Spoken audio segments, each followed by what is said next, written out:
Hello everyone, welcome to our YouTube channel study with Sandeep sir. जैसा कि आप सभी जानते हैं कि आगामी 14 फरवरी 2023 से आपके बीएड फर्स्ट सेमेस्टर की परीक्षाएं प्रारंभ हो रही हैं और इसी क्रम में आज हम बीएड फर्स्ट सेमेस्टर के पेपर फर्स्ट, जिसका शीर्षक है फंडामेंटल्स ऑफ एजुकेशन और जिसका सब्जेक्ट कोड है EDU BED 101 के प्रीवियस ईयर के प्रश्न पत्र का संपूर्ण हल लेकर आए हैं।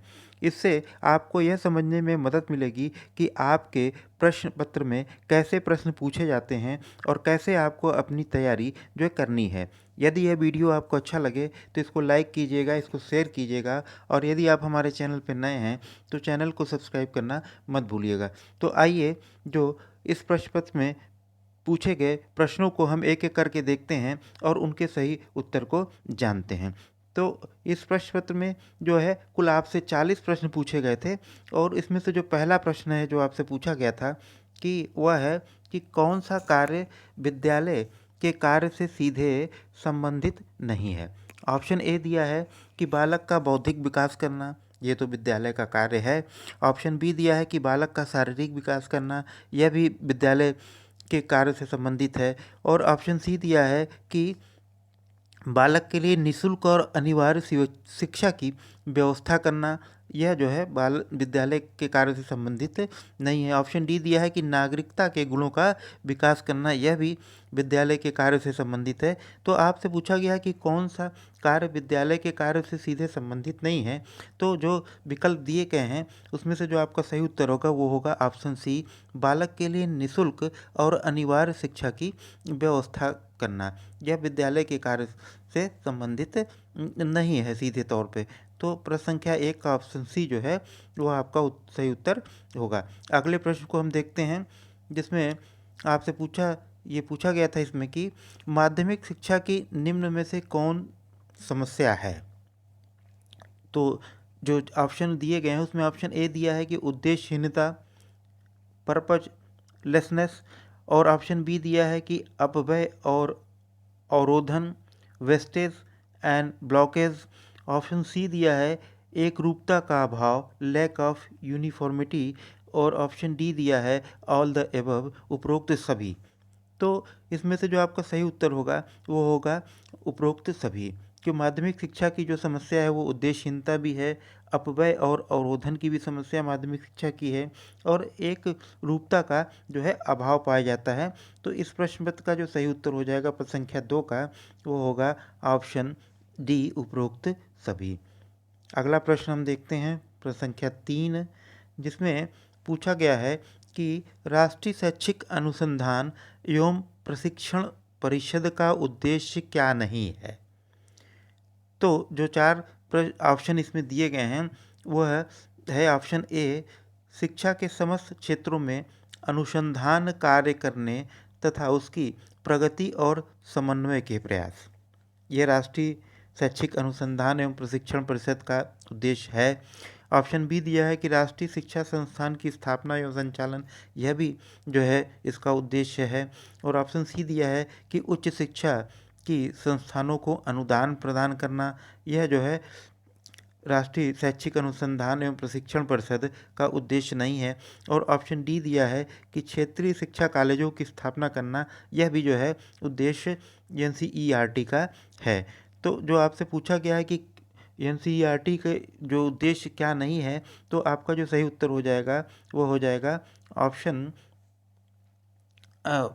ऑप्शन जो है उसका हो जाएगा ऑप्शन सी, कि उच्च शिक्षा की जो संस्थान है उनको अनुदान प्रदान करना। यह अनुदान प्रदान करने का काम जो UGC के द्वारा किया जाता है, तो NCERT के द्वारा नहीं किया जाता है। तो इसका जो सही उत्तर हो जाएगा वो हो जाएगा ऑप्शन सी, प्रश्न संख्या इसका सी ऑप्शन जो है सही हो जाएगा प्रश्न संख्या 3 का।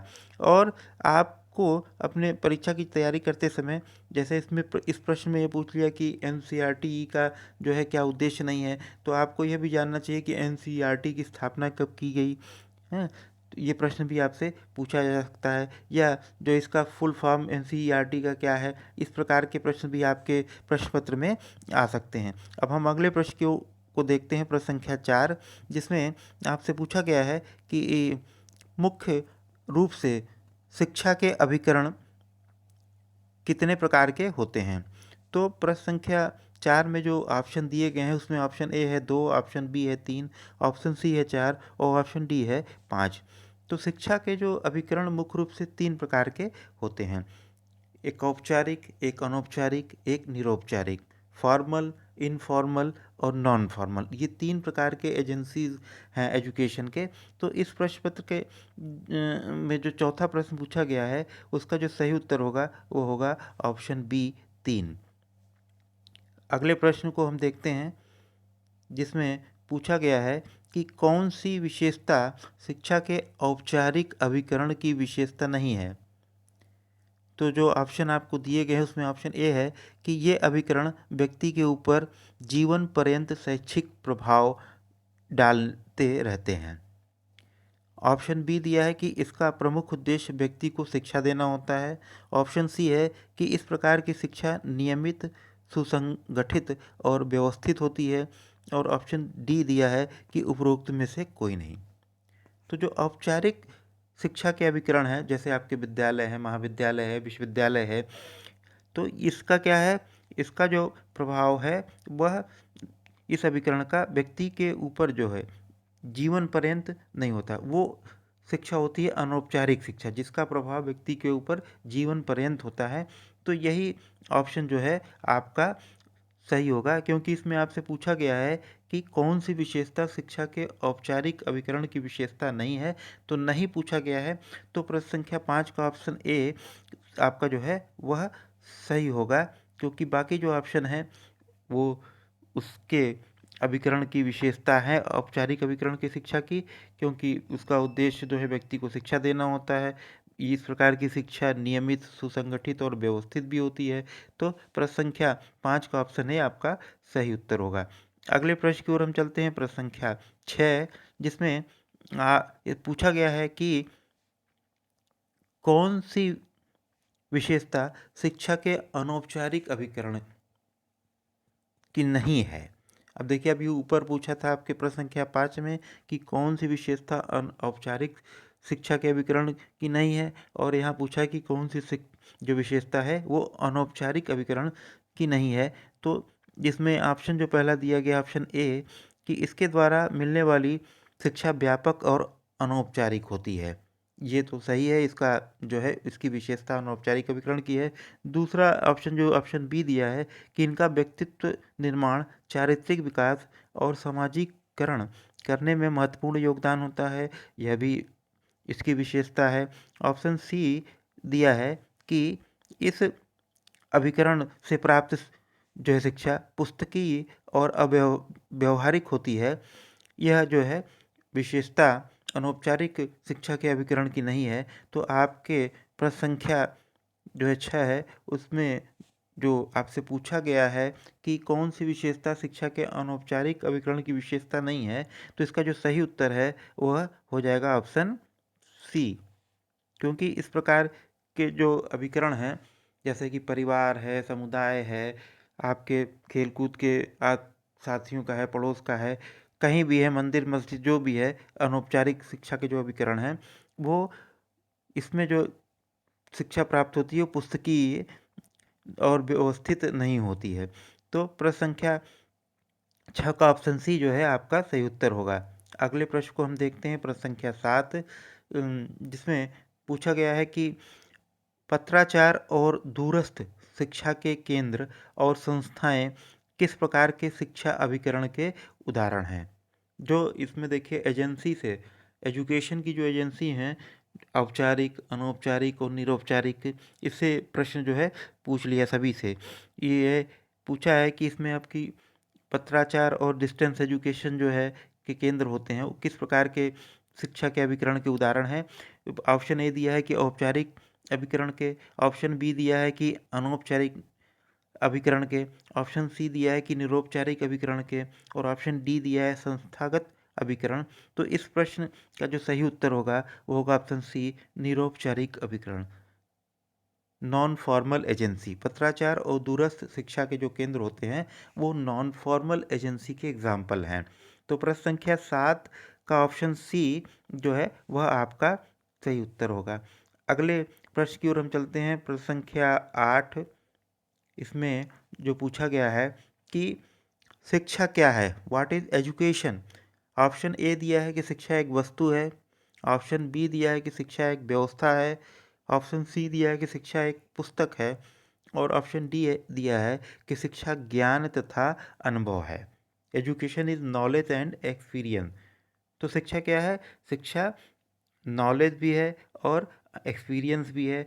तो यानी शिक्षा ज्ञान तथा अनुभव है। इस प्रश्न का जो सही उत्तर आपका होगा प्रश्न संख्या 8 का, वो होगा ऑप्शन डी। अगले प्रश्न को हम देखते हैं, प्रश्न संख्या 9। इसमें पूछा गया है कि कौन सा कथन गलत है। 4 कथन आपके सामने दिए गए हैं और पूछा गया है कि इसमें कौन सा कथन जो गलत है उसे आप छांट करके बताइए। तो प्रश्न संख्या 9 में जो ऑप्शन ए दिया गया है कि शिक्षा एक अविरल प्रक्रिया है, एजुकेशन इज एक कंटिन्यूअस प्रोसेस, निरंतर चलने वाली एक प्रक्रिया है, तो ये कथन तो सही है। ऑप्शन बी अब में इसमें पूछा है कि शिक्षा एक त्रिमुखी प्रक्रिया है, यह भी कथन जो है वह सही है। एजुकेशन जो है एक ट्राईपोलर प्रोसेस है, जिसमें स्टूडेंट, टीचर और कैरिकुलम, इसके ये 3 पोल होते हैं। और ऑप्शन सी जो पूछा है दिया है उसमें ये दिया है कि शिक्षा एक गतिहीन प्रक्रिया है, ये जो है यही गलत है। और ऑप्शन डी दिया है कि शिक्षा एक सोउद्देश्य प्रक्रिया है। तो education is a motionless process, option C दिया था ये गलत है। ऑप्शन डी में जो आपसे पूछा दिया है वह कि एजुकेशन इज ए परपेसिव पर्पज, उसका उद्देश्य होता है शिक्षा का, एक सोउद्देश्य प्रक्रिया होती है। तो यह आपका कथन सही है। तो इस प्रश्न संख्या 9 में जो कथन गलत है वह है कि शिक्षा एक गतिहीन प्रक्रिया है, education is a motionless process. Option जो आपका सी प्रश्न संख्या 9 का सही उत्तर होगा। अगले प्रश्न की ओर हम चलते हैं, प्रश्न संख्या 10, जिसमें पूछा गया है कि कौन सा शिक्षा का उद्देश्य नहीं है। अब शिक्षा के 4 उद्देश्यों के बारे में इसमें दिया गया है, A B C D option में। ऑप्शन ए में दिया है कि व्यक्ति का मानसिक विकास करना, ये तो शिक्षा का उद्देश्य है। ऑप्शन बी व्यक्ति को शिक्षक बनाना। ऑप्शन सी दिया है कि व्यक्ति का चारित्रिक विकास करना, यह भी शिक्षा का उद्देश्य है। और ऑप्शन डी दिया है कि व्यक्ति का सर्वांगीण विकास करना। तो व्यक्ति का मानसिक विकास करना, व्यक्ति का चारित्रिक विकास करना, व्यक्ति का सर्वांगीण विकास करना, ये तो शिक्षा के उद्देश्य है। शिक्षा का उद्देश्य ये नहीं है कि व्यक्ति को शिक्षक बनाना। तो प्रश्न संख्या 10 का जो ऑप्शन बी है वह आपका सही उत्तर होगा। अगले प्रश्न की ओर हम चलते हैं, प्रश्न संख्या 11, जिसमें पूछा गया है कि यह परिभाषा किसने दी है कि सर्वोच्च शिक्षा वह है जो हमें केवल सूचनाएं ही नहीं देती वरन हमारे जीवन और संपूर्ण सृष्टि में समरसता पैदा करती हैं। जो ऑप्शन आपके सामने है उसमें ऑप्शन ए है काम्ट, ऑप्शन बी है डीवी, ऑप्शन सी है टैगोर, ऑप्शन डी है ब्राउन। तो इस प्रश्न का जो सही उत्तर होगा वो होगा ऑप्शन सी, रविंद्रनाथ टैगोर। यह परिभाषा जो है वह रविंद्रनाथ टैगोर के द्वारा दी गई है। तो प्रश्न संख्या 11 का ऑप्शन सी आपका सही उत्तर होगा। अगले प्रश्न को हम देखते हैं, प्रश्न संख्या 12, जिसमें पूछा गया है कि एजुकेशन शब्द किन 2 शब्दों से मिलकर बना है। ऑप्शन ए है ई प्लस डूको, ऑप्शन बी है ए प्लस डूको, ऑप्शन सी दिया है कि एडू प्लस केटम, और ऑप्शन डी है कि उपरोक्त में से कोई नहीं। तो जैसा कि हम जानते हैं कि अंग्रेजी का जो एजुकेशन शब्द है वो लैटिन के एडुकेटम से निकला है, और एडुकेटम शब्द जो लैटिन का ये है वो लैटिन के 2 शब्दों ई और डूको से मिलकर बना है। तो आपका जो सही उत्तर हो जाएगा वो हो जाएगा ऑप्शन ए, ई प्लस डूको। अगले प्रश्न को देखते हैं, प्रश्न संख्या 13, जिसमें आपसे पूछा गया है कि यह परिभाषा किसने दी है। राज्य की परिभाषा एक संगठित राजनैतिक समुदाय के रूप में की जा सकती है जिसकी एक सरकार होती है और जो उनके लोगों द्वारा मान्य होती है। प्रश्न संख्या 13 में जो 4 विकल्प दिए गए हैं वह है option A doctor Garner, option B I L. Kandel, option C Bogardus, और ऑप्शन डी आगबर्न। तो इस प्रश्न का जो सही उत्तर होगा वो होगा ऑप्शन बी आई.एल. कंडेल। यह परिभाषा जो है राज्य की आई.एन. कंडेल के द्वारा दी गई है।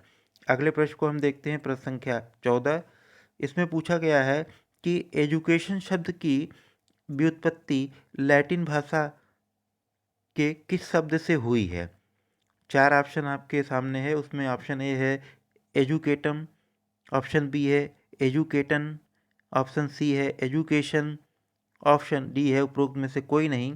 तो लैटिन जो एजुकेशन शब्द है वो लैटिन के एडुकेटम से इसकी उत्पत्ति हुई है। तो प्रश्न संख्या 14 का ऑप्शन ए एजुकेटम आपका सही उत्तर होगा। अगले प्रश्न की ओर हम चलते हैं, प्रश्न संख्या 15, जिसमें पूछा गया है कि विद्यालय को शिक्षा का प्रभावशाली अभिकरण बनाने हेतु क्या उपाय किया जाना चाहिए।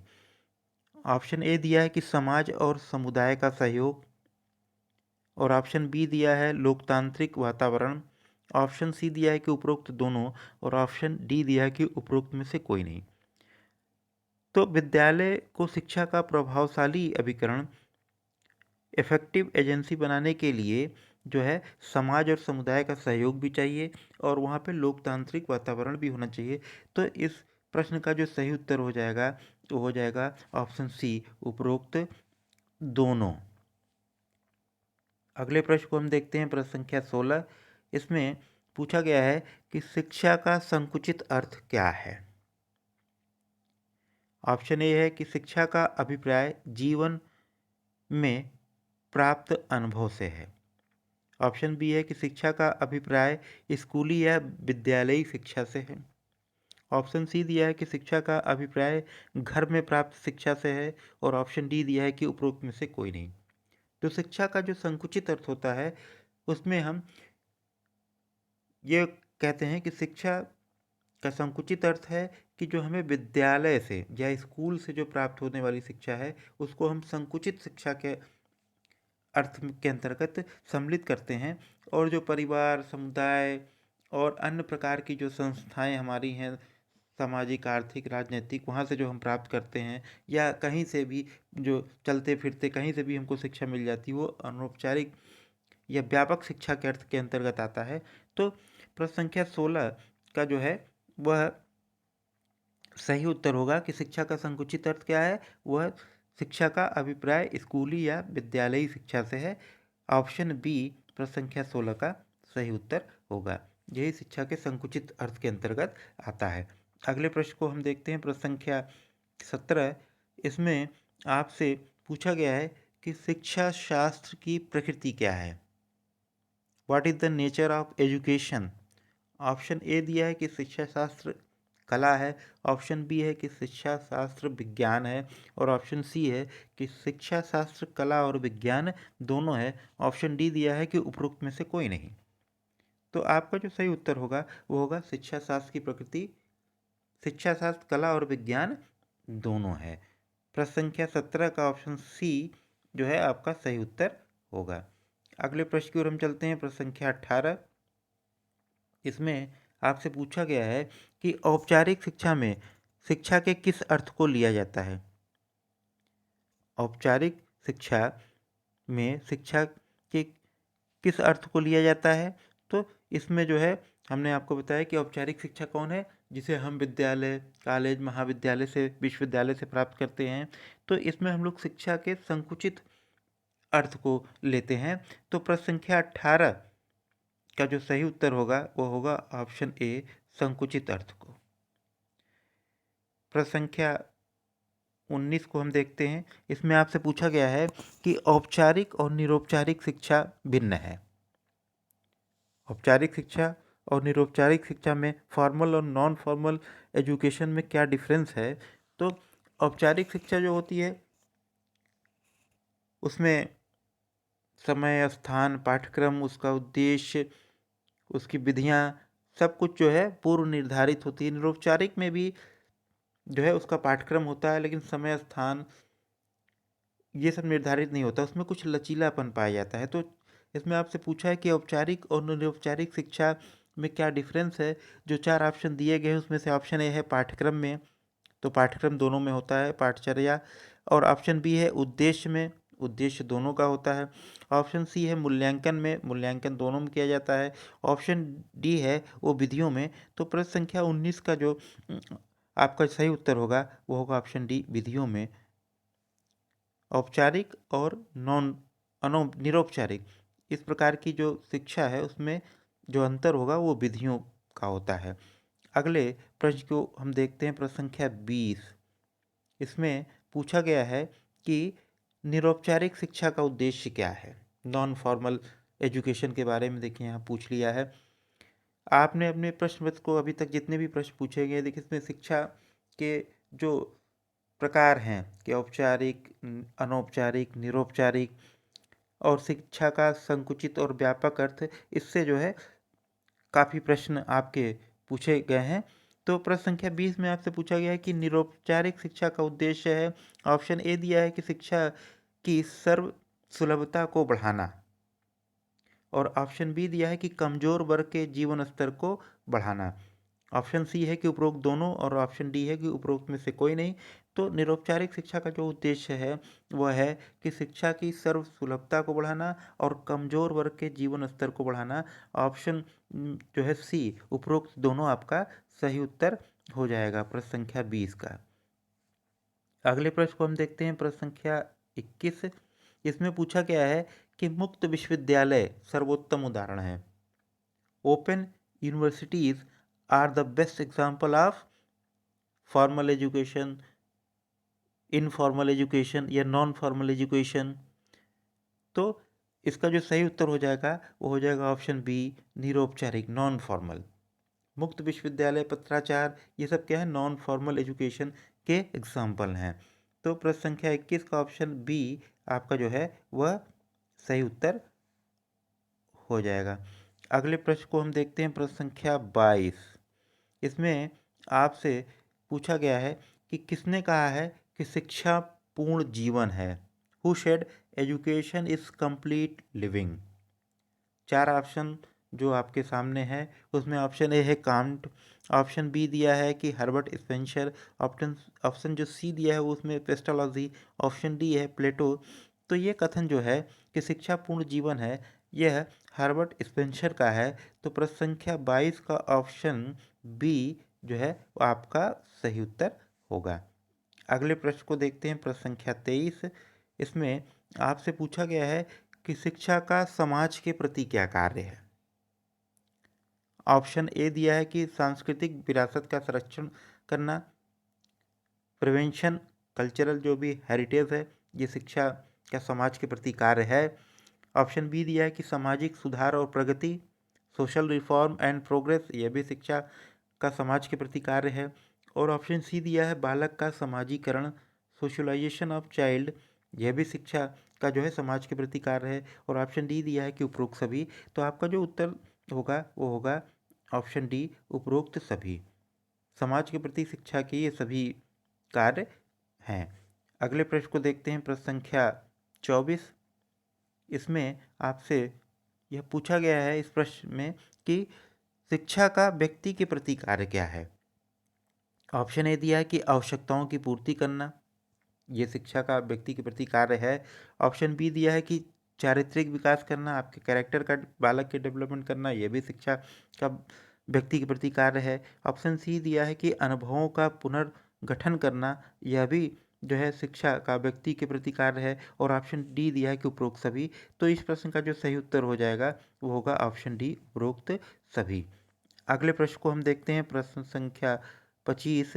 इसमें आपसे ये पूछा गया है कि किसने कहा विद्यालय माँ के घुटनों में होता है।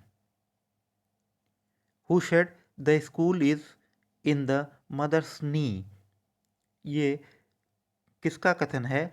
ऑप्शन ए दिया है फ्रोबेल, ऑप्शन बी दिया है मॉन्टेसरी, ऑप्शन सी दिया है कमेनियस, और ऑप्शन डी दिया है बोर्गाडस। तो इस प्रश्न का जो सही उत्तर होगा वो होगा ऑप्शन सी, कमेनियस। यह कथन जो है वह कमेनियस का है। अगले प्रश्न को हम देखते हैं, प्रश्न संख्या 26। इसमें पूछा गया है कि कौन सा कार्य राज्य के शिक्षा संबंधी कार्य से अलग है। इसमें ऑप्शन ए है विद्यालयों की स्थापना करना, ये राज्य का कार्य है। ऑप्शन बी है शिक्षा के प्रति जागरूकता उत्पन्न करना, यह भी राज्य का शिक्षा संबंधी कार्य है। ऑप्शन सी है कि योग्य शिक्षकों की व्यवस्था करना, यह भी राज्य का शिक्षा के प्रति कार्य है। और ऑप्शन डी दिया है कि विद्यालय के लिए बालक को तैयार करना। तो ये जो है शिक्षा के प्रति राज्य के जो कार्य है वह नहीं होगा। तो प्रश्न संख्या 26 का ऑप्शन डी आपका जो है वह सही उत्तर हो जाएगा। अगले प्रश्न की ओर हम चलते हैं। प्रश्न संख्या 27 को देखते हैं, इसमें क्या पूछा गया है। प्रश्न संख्या 27 में जो है पूछा गया है कि प्राथमिक शिक्षा का राष्ट्रीय पोषाहार कार्यक्रम कब शुरू किया गया। When was the national program of national support to primary education?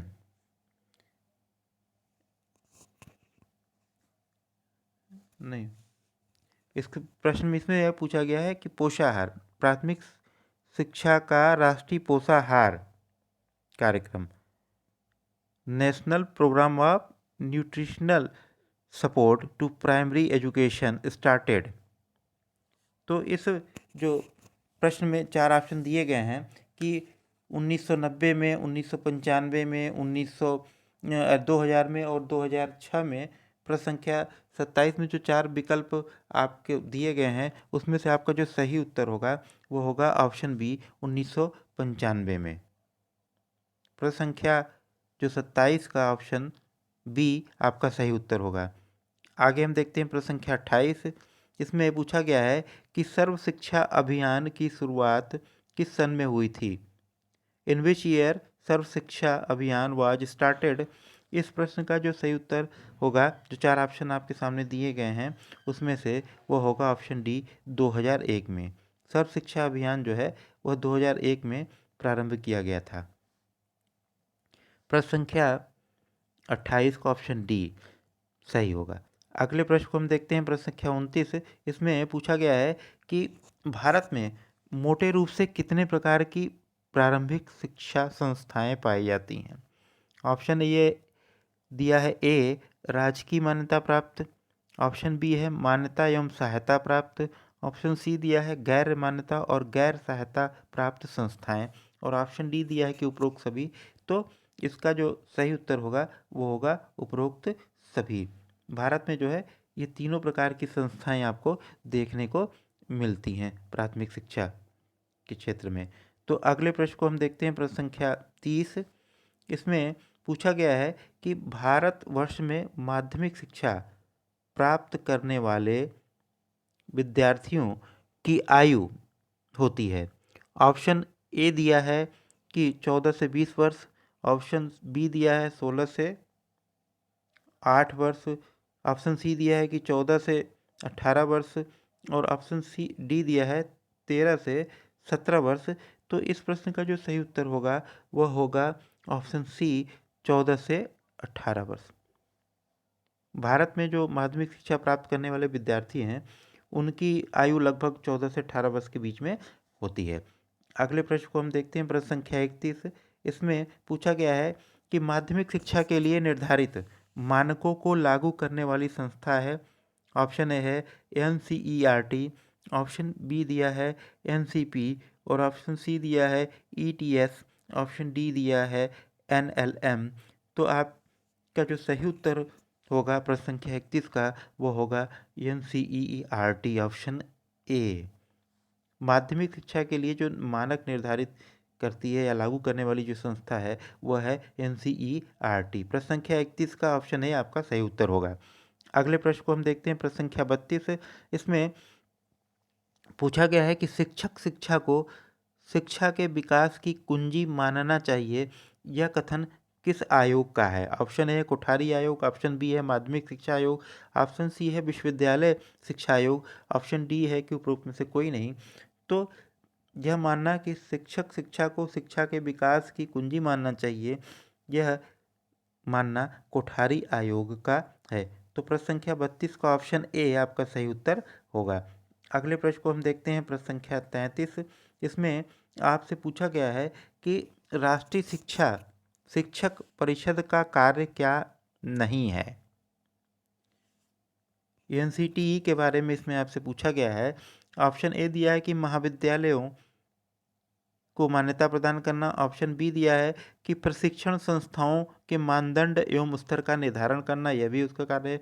Option C दिया है सेवारत शिक्षक प्रशिक्षण को प्रोत्साहन तथा दिशा निर्देश देना, यह कार्य जो है एनसीटी का नहीं है। और ऑप्शन डी दिया है कि यूजीसी तथा अन्य शैक्षिक संस्थाओं से तालमेल स्थापित करना, यह कार्य भी एनसीटी का है। तो इस प्रश्न में आपसे नहीं पूछा गया है कि कौन सा कार्य नहीं है, तो आपका जो सही उत्तर हो जाएगा वो प्रश्न संख्या 33 का ऑप्शन सी। अगले प्रश्न की ओर हम चलते हैं, प्रश्न संख्या 34, जिसमें आपसे पूछा गया है कि भारत में अध्यापक शिक्षा की गुणवत्ता पर नियंत्रण की जिम्मेदारी निम्न में से किसकी है। जो 4 विकल्प आपके सामने, उसमें ऑप्शन ए है यूजीसी, ऑप्शन बी है एनसीटीई, ऑप्शन सी है सीएसआईआर, ऑप्शन डी है उपरोक्त में से सभी। तो इसमें से जो आपका जो सही उत्तर होगा कि ऑप्शन सी, ऑप्शन बी होगा एनसीटीई। एनसीटी जो है भारत में अध्यापक शिक्षा की गुणवत्ता पर नियंत्रण की जिम्मेदारी का कार्य वह करती है रखने का। तो प्रश्न संख्या 34 का ऑप्शन बी एनसीटी सही होगा। अगले प्रश्न को हम देखते हैं, प्रश्न संख्या 35 को, जिसमें पूछा गया है कि किसने कहा है कि विद्यालय मनुष्य द्वारा निर्मित वे संस्थाएं हैं जिसका उद्देश्य बच्चों को सुसमायोजित और समाज के कुशल सदस्य बनाने में सहायता करना है। जो 4 ऑप्शन आपको दिए गए हैं वह है कि option A Ottaway, option B Ross, option C Kant और ऑप्शन डी बटलर। तो इस प्रश्न का जो सही उत्तर होगा वो होगा रॉस। यह कथन रॉस का है। प्रश्न संख्या 35 का ऑप्शन बी सही उत्तर है। अगले प्रश्न को हम देखते हैं, प्रश्न संख्या 36। इसमें एक परिभाषा दी गई है परिवार के संबंध में और आपसे पूछा गया है कि यह परिभाषा किसकी है।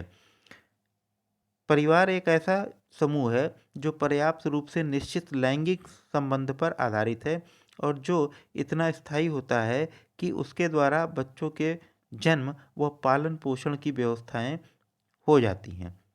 जो 4 विकल्प आपको दिए गए हैं उसमें पहला विकल्प है मैकाइवर एंड पेज, विकल्प बी जो दिया है वो है मजुमदार, और विकल्प सी दिया है लॉक, और विकल्प डी दिया है रस्तू।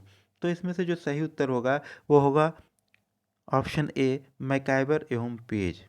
परिवार की जो यह परिभाषा है वह मैकाइवर और पेज की है। अगले प्रश्न को हम देखते हैं, प्रश्न संख्या 37। इसमें पूछा है कि किसने कहा है कि समुदाय एक ऐसा सामाजिक समूह है जो एक निश्चित भूभाग पर रहता है और जिसमें हम की भावना पाई जाती है। जो 4 विकल्प आपको दिए गए हैं उसमें विकल्प ए दिया है जिन्सबर्ग, विकल्प बी दिया है ब्रोगाडस, और विकल्प सी दिया है अकबर्न, और विकल्प डी दिया है मैकाइवर एवं पेज। तो इस प्रश्न का जो सही उत्तर होगा वो होगा ऑप्शन बी बोर्गाडस। समुदाय की जो यह परिभाषा है वह बोर्गाडस की है। प्रश्न संख्या 38 को हम देखते हैं। इसमें पूछा गया है कि शिक्षा का राष्ट्र के प्रति क्या कार्य है। ऑप्शन ए है नागरिक एवं सामाजिक कर्तव्यों की भावना का विकास, ऑप्शन बी दिया है राष्ट्रीय विकास, ऑप्शन सी दिया है राष्ट्रीय एकता, और ऑप्शन डी दिया है कि उपरोक्त सभी। तो शिक्षा का राष्ट्र के प्रति जो कार्य है वह तीनों है, नागरिक और सामाजिक कर्तव्यों की भावना का विकास, राष्ट्रीयता का विकास और राष्ट्रीय एकता का विकास। तो प्रश्न संख्या 38 का ऑप्शन डी आपका जो है सही उत्तर हो जाएगा। प्रश्न संख्या 38 का ऑप्शन डी सही उत्तर हुआ।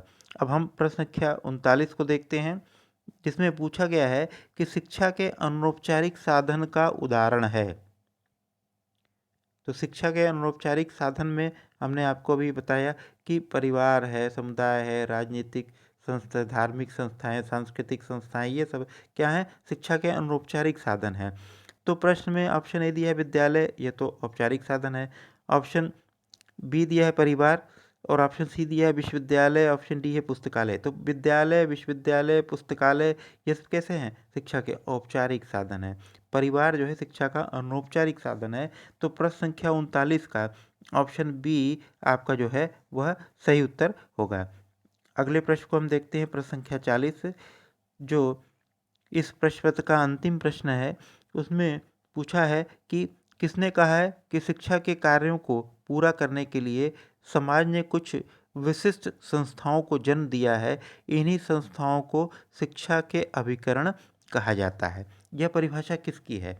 तो ऑप्शन ए दिया है कि B D Bhatia, option B दिया है एस के अग्रवाल, ऑप्शन सी दिया है डीवी और ऑप्शन डी दिया है नन। तो ये जो परिभाषा शिक्षा के अभिकरण की है वह बी डी भाटिया के द्वारा दी गई है। तो प्रश्न संख्या 40 का ऑप्शन ए आपका सही उत्तर होगा। इस प्रकार जो है इस प्रश्न पत्र में जो 40 प्रश्न पूछे गए थे उन सभी प्रश्नों के जो सही सही उत्तर आपको प्राप्त हो गए हैं। यदि यह वीडियो आपको अच्छा लगे तो इसको लाइक कीजिएगा, इसको शेयर कीजिएगा, और यदि आप हमारे चैनल पर नए हैं तो चैनल को सब्सक्राइब करना मत भूलिएगा, क्योंकि जो आपकी जो परीक्षा होने जा रही है उससे संबंधित हर प्रश्न पत्र के जो महत्वपूर्ण प्रश्न है उसकी जो एक वीडियो हम अपने इसी चैनल पे लेकर आएंगे। और यदि आप चैनल को सब्सक्राइब नहीं करेंगे तो आपको जो है उसका नोटिफिकेशन समय से नहीं मिल पाएगा। जय हिंद।